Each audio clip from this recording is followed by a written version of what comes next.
গাইছ যেহেতু আসাম পুলিচৰ ABUB APR writer messenger constable driver তো যিমানখিনি পদ আছিলে তো তাৰ ওপৰত যিহেতু এখন নটিফিকেশ্যন ভাইৰেল হৈছিলে এইকেইদিন 2 মাৰ্চত তোমালোকে এডমিট কাৰ্ড পাবা ৰিটেন টেষ্টৰ কাৰণে বা 23 মাৰ্চত তোমালোকৰ ৰিটেন টেষ্ট হ'ব তো তাৰ বিষয়ত যিহেতু এখন নটিচ মানে ওলাইছিলে বা সেই নটিচখন ফেক নে ৰিয়েল বা সেই নটিচখন সঁচা নে মিছা তো সম্পূৰ্ণ মই ভিডিঅ' ইউটিউবত আপলোড কৰি দিছোঁ তো তোমালোকে ইউটিউবত যাব পৰা সঞ্জীৱ ব্লগছ বুলি মাৰিলেও আহি যাব নহ'লে এইটোৰ ভিডিঅ'ৰ ডিছক্ৰিপশ্যনত লিংকটো আছে তাতে গৈ তোমালোকে ভিজিট কৰক আৰু ভিডিঅ'টো সম্পূৰ্ণভাৱে চাওক তাৰপিছত তোমালোকে নিজে ডিচাইড কৰক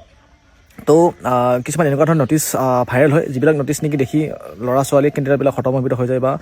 ল'ৰা ছোৱালীবিলাক নাৰ্ভাছ হৈছে তো সেইবাবে তোমালোকক ডিটেইলছৰ ভিডিঅ'টো বনালোঁ তো যিখন নটিচ আহিছিলে সেইখন টোটেলি ফেক হয় আৰু কেনেকুৱা ধৰণৰ ফেক হয় তো ফুল